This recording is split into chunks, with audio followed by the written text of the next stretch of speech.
Oke, Bismillahirrahmanirrahim. Assalamualaikum warahmatullahi wabarakatuh. Waalaikumsalam. Warahmatullahi wabarakatuh. Waalaikumsalam warahmatullahi. Alhamdulillahirabbil alamin. Assalatu wassalamu ala asrofil anbiya wal mursalin sayyidina nabiyyina wa maulana Muhammad wa ala alihi wa sahbihi ajmain. Amma ba'du. Pertama-tama, marilah kita panjatkan puji serta syukur kita kehadirat Allah Subhanahu wa taala karena di siang hari ini kita dapat melakukan Zoom. Selanjutnya, salawat serta salam senantiasa tercurahkan kepada Nabi kita, baginda kita, panutan kita, Nabi Muhammad Shallallahu Alaihi Wasallam, kepada keluarganya, para sahabatnya, dan juga umatnya termasuk kita semua. Baik, pada siang hari ini topik pertama yang akan kita bahas ialah dampak negatif atau positif pernikahan dini. Oke, dampak negatif dan positif dari pernikahan dini ya. Kalau saya melihat pernikahan dini yang artinya eh, umurnya masih muda gitu ya maksudnya ya, itu ya banyak negatifnya kalau menurut saya karena ya menikah itu kan bukan hal yang gampang, bukan hanya apa ya, jangka pendek lah, jangka harus ada rencana jangka panjang begitu. Kebanyakan yang terjadi di lingkungan saya itu terkesan terburu-buru gitu, habis sekolah langsung nikah gitu kan, tidak ada perencanaan nanti kalau punya anak bagaimana, sekolahnya bagaimana, terus juga pekerjaannya apakah sudah bisa menghidupi keluarganya dengan layak. Jadi ya saya rasa lebih banyak dampak negatifnya, apalagi di lingkungan masyarakat yang ekonominya menengah ke bawah. Justru kan pernikahan dini itu banyak terjadi di masyarakat yang seperti itu begitu. Kecuali memang yang menikah ini punya kesiapan secara mental maupun secara ekonomi begitu. Kalau memang mereka punya kesiapan mental yang bagus, sudah punya pekerjaan, saya kira tidak ada masalah. Tapi kalau kita melihat di lapangan, ya kebanyakan kan seperti itu. Oke, Kalau baik. menurut saya banyak dampak Ya, negatifnya. baik, saya setuju dengan Mas Radia karena menikah itu tidak hanya untuk melampiaskan biologis kita, tapi harus memikirkan tentang sandang, pangan, dan papan ke depannya bagaimana. Baik itu menurut dari saya. Ya, sedikit sedikit tambahan dari saya. Dampak negatif dan positif dari pernikahan dini sebenarnya nggak bisa dilihat dari sisi ekonominya saja. Jadi masih bisa dilihat dari segi misal benar yang tadi yang kata Mas Raja bilang dari segi mental maupun segi kepribadian dari orang itu sendiri. Uh, karena kalau dibilang ini pernikahan dini, jadi umurnya masih terkesan muda. Yang orang-orang muda itu biasanya apa ya, situasi kondisi tubuhnya itu masih labil, jadi masih tidak bisa ngontrol emosinya, masih nggak bisa berdamai, apa ya, mengambil keputusan dengan tepat gitulah maksudnya. Jadi takutnya nanti yang dikhawatirkan uh, apabila terjadi uh, ya konflik-konflik rumah tangga seperti itu, dia nggak bisa menyelesaikan itu dengan bijak, jadi dia tidak bisa mengambil keputusan itu uh, secara apa ya, secara universal. Dia hanya menggunakan emosinya untuk menyelesaikan permasalahan itu gitu. Nah, kalau misalkan dilihat dari sisi positifnya, mungkin kita bisa lihat anggapan orang-orang dulu ya. Kalau orang pernikahan dini itu maksudnya pernikahan di usia muda itu mungkin apa ya, masih bisa banyak waktu untuk memperbanyak keturunan. Jadi anggapan orang-orang dulu bilang kan, kalau kalau banyak anak banyak rezeki begitu. Jadi mungkin kalau misalkan dilihat dari sisi positifnya seperti itu ya saya. Kalau Kalau menurut menurut saya untuk menanggapi pernikahan dini ini lebih ke kebutuhannya ya. Maksudnya kayak kalau misalnya kita melakukan pernikahan dini hanya untuk kebutuhan biologis kita, menurut saya jangan ya. Jadi dikarenakan ya karena masih usia muda, mentalnya masih belum siap. Ya kalau misalnya memang mereka sudah mempunyai mental yang siap dan juga ekonomi yang siap, ya nggak apa-apa. Kalau misalnya kita masih muda, masih lulus sekolah, masih belum punya kerja, mendingan jangan. Nanti kesejahteraan sosial di Indonesia juga nanti juga akan menurun. Kalau menurut saya sih seperti itu. Ya, saya sangat setuju dengan semua jawabannya tadi ya. Meski begitu, pernikahan muda terdapat dampak positifnya juga. Misalnya terhindar dari pergaulan bebas atau zina. Yang kedua, meringankan beban hidup kedua belah pihak keluarga. Yang ketiga, belajar untuk bertanggung jawab. Nah, untuk dampak negatifnya karena pernikahan muda itu masih labil ya Mas ya. Karena menikah itu menyatukan dua orang yang berbeda, memiliki kepribadian dan pemikiran yang berbeda. Jadi kalau usianya masih muda sangat berkemungkinan besar untuk terjadi perceraian karena permasalahan atau perbedaan pendapat yang ada ketika menyelesaikan masalah dalam keluarga. Baik. Saya rasa cukup untuk pembahasan topik yang pertama. Kita lanjut lagi ke topik yang kedua, ialah apakah lebih baik menikah di usia muda untuk menghindari zina atau di usia yang lebih matang? Baik.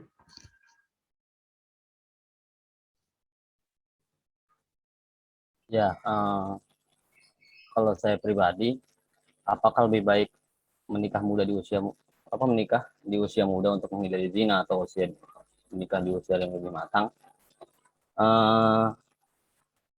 Jelas ya, kalau misalkan pernikahan itu lebih baik untuk usia yang matang, terus kondisi juga sudah mapan, jadi segala persiapan itu udah dipersiapkan dengan baik dan jauh-jauh hari. Cuma kalau misalkan ada statement untuk lebih baik menikah di usia muda untuk menghindari zina, itu menurut saya ini perspektif saya sendiri sih. Jadi itu hanya sebuah alibi untuk menutupi keinginan biologisnya dia yang tidak terpenuhi. Jadi kalau semisal orang tidak berpikir seperti itu, orang tidak berpikir ke arah sana, dia tidak mungkin dia nggak mungkin langsung ke arah zina kesananya. Dia harus, kalau memang dia berkomitmen sama pasangannya, dia pasti harus mempersiapkan dirinya matang-matang, mempersiapkan ekonominya, mempersiapkan mentalnya.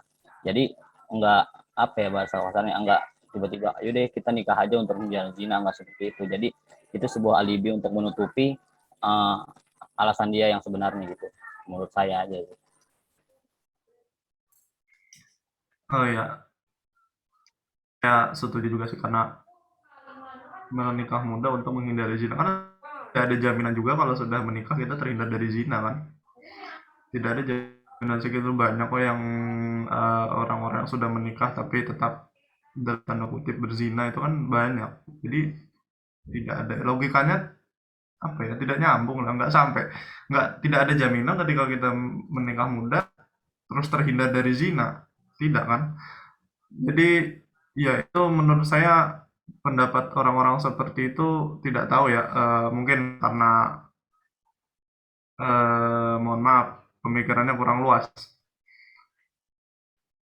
Kalau karena menikah itu kan tidak hanya untuk memenuhi kebutuhan biologis, sekali lagi ya. Tidak hanya itu gitu inti dari menikah, tapi juga 10 tahun, 20 tahun yang akan datang kita harus mengurus anak, bagaimana pendidikannya, bagaimana tempat tinggal kita, bagaimana mencari nafkah untuk keluarga, begitu kan. Jadi ya menurut saya jauh lebih baik untuk mematangkan, mempersiapkan diri sebaik-baiknya. Baik. Saya setuju dengan statementnya Mas Hari dan juga Mas Radia. Sebelum kita melakukan pernikahan yang sah itu, kita memang harus memiliki kemapanan dari segi mental, fisik, dan juga apa yang tadi saya katakan sebelumnya, yaitu tentang sandang, pangan, papan. Kita harus kita harus siap dalam mempersiapkan hal itu, tidak hanya untuk melampiaskan hal biologis kita. Terima kasih. Sekian menurut dari saya. Ya, menurut saya memang menikah adalah keharusan, tapi selain menghindari zina, tapi kita kan harus melihat sebuah dampak, yaitu sisi positif maupun negatif. Ya. Ada baiknya, memang kalau hal muda jangan ada baiknya kita harus memikirkan positif negatifnya. Contohnya kalau kita muda kita harus memikirkan persiapan ekonominya, karena nikah itu bukan cuma menghindari zina, tapi juga menemukan sebuah teman hidup atau mengelola finansial bersama dan meneruskan keturunan bersama, seperti itu sih. Jadi harus dipikirkan matang terlebih dahulu, apakah sudah siap, apakah atau belum, gitu. Oke, lebih baik menikah usia muda atau berzina ya. Kalau menurut saya sih dua-duanya statementnya salah ya. Dikarenakan ya masih usia muda, belum mempunyai mental yang matang, dan juga pasti juga masih dalam usia sekolah, belum ada persiapan untuk ekonominya dan juga untuk mentalnya nanti gimana. Jadi kalau menurut saya sih sebaik mungkin nafsu itu ditahan ya untuk kedepannya nanti gitu. Kalau menurut saya. Baik-baik. Selanjutnya atau topik kita yang terakhir ialah mengapa penentuan usia untuk pernikahan diharuskan? Oke, baik. Dari saya dahulu, mengapa penentuan usia untuk pernikahan diharuskan? Dikarenakan apabila tidak terdapat penentuan dalam usia dalam pernikahan, itu akan menimbulkan banyak kayak seperti pengangguran kah, atau statement orang-orang yang terlalu berpikir seperti tadi itu, yang ingin menikah karena ingin melepas dari zina lah atau apalah. Menurut saya harus ada untuk penentuan usia untuk pernikahan itu. Dan juga untuk kita dapat kita dapat secara psikologis, sosiologis, dan juga psikis kita itu di usia yang dini itu tidak mungkin, kita itu belum siap lah untuk pernikahan seperti itu dalam hal ilmiah, dalam hal kesiapan mental kita juga. Dan juga rata-rata orang hanya memikirkan untuk meninggalkan zina tanpa memikirkan bagaimana cara agar tidak menambah pengangguran yang ada di Indonesia. Baik, menurut dari saya seperti itu. Ini sebenarnya tidak sesederhana itu ya, karena kalau misalnya kita menentukan usia begitu, usianya berapa? Semua orang kan berbeda-beda, ada yang sudah umurnya usia angkanya itu sudah tua, tetapi mentalnya juga tidak berkembang, tapi ada juga yang masih muda tapi sudah bisa menjadi orang dewasa. Jadi ya saya kira memang perlu ditetapkan batas usia. Cuma ya itu kita harus mempertimbangkan banyak sekali hal dalam menentukan usia yang sekiranya eh, bisa menyenangkan semua pihak lah, tidak menyulitkan tapi juga tidak membuat angka pernikahan dini atau perceraian ataupun KDRT dan masalah-masalah rumah tangga yang lain itu meningkat begitu. Saya kira begitu.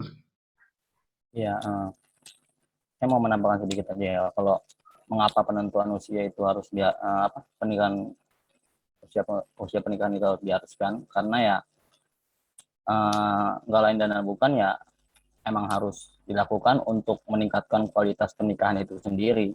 Jadi ya dari segi mentalitas terutama, kita masih labil atau enggak, baik dari perempuan atau dari laki-lakinya, dari segi ekonomi kita sudah mapan atau enggak untuk menghidupi anak orang, bahasa kasarnya seperti itu. Terus dari segi masih banyak sih sebenarnya, cuma ya dari segi tadi, apabila ada konflik dalam rumah tangga, kita bisa mengambil keputusan itu atau enggak, ya semua itu balik lagi dari penentuan usia yang pernikahan yang diharuskan. Sebenarnya nggak harus membatasi usia juga sih, benar tadi kata Mas Radha, karena kedewasaan seseorang itu nggak bisa diukur dari usianya. Jadi masih banyak orang-orang muda juga pemikiran dewasa, dan sebaliknya juga banyak orang yang yang berusia tua tapi pemikiran masih kekanak-kanakan seperti itu. Jadi mengapa diharuskan? Karena untuk meningkatkan kualitas dari pernikahan itu sendiri seperti itu. Ya, oke, kalau menurut saya ya, pembatasan usia dalam pernikahan itu tidak berpengaruh ya untuk kehidupan setelah di pernikahan. Karena untuk menghindari angka perceraian dan juga menghindari kekerasan dalam rumah tangga itu tidak bisa diukur dari usianya gitu loh. Maksudnya kayak ada, ya sesuai dengan pendapatnya Mas Radia tadi ya, ada anak yang umurnya masih belasan tapi dia sudah bisa menyikapinya dengan baik, ataupun ada orang yang sudah berumur di atas 20-an tapi menyikapinya seperti kekanak-kanakan gitu loh. Tapi di sisi lain pun saya juga paham gitu loh apa maksud dari peraturan yang ditetapkan oleh pemerintah di Indonesia ini. Jadi dalam umur tertentu seseorang kan pasti sudah mempunyai pekerjaan. Jadi menghindari, jadi mungkin maksud peraturan ini tuh untuk menghindari angka kemiskinan di pernikahan, ya seperti itu itulah. Menurut pendapat saya sih itu saja. Ya, saya sangat setuju ya. Mungkin karena banyaknya kasus di Indonesia atau kasus perceraian atau kasus apapun yang dekat dengan rumah tangga, makanya ditetapkan batas umur pernikahan, yaitu untuk meningkatkan, pertama meningkatkan kualitas pernikahan dan mengurangi angka perceraian di Indonesia, terus mengurangi juga pengangguran yang ada. Dan mungkin karena kalau masih di bawah umur ya mungkin bisa jadi ya sifatnya atau mentalnya masih belum cukup dewasa ya untuk menerima sebuah masalah yang akan datang. Soalnya masalah di rumah tangga bukanlah hal yang mudah untuk diselesaikan. Begitu sih menurut saya. Baik. Ada yang ingin menyimpulkan?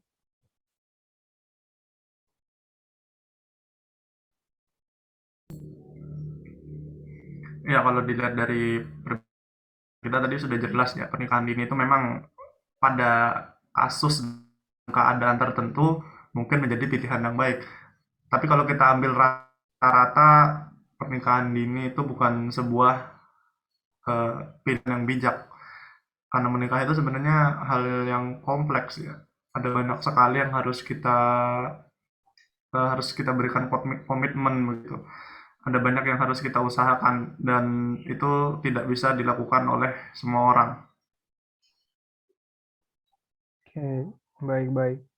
Mungkin untuk Zoom pada siang hari ini sudah cukup. Wabillahi taufiq wal hidayah. Wassalamualaikum warahmatullahi wabarakatuh. Waalaikumsalam warahmatullahi wabarakatuh.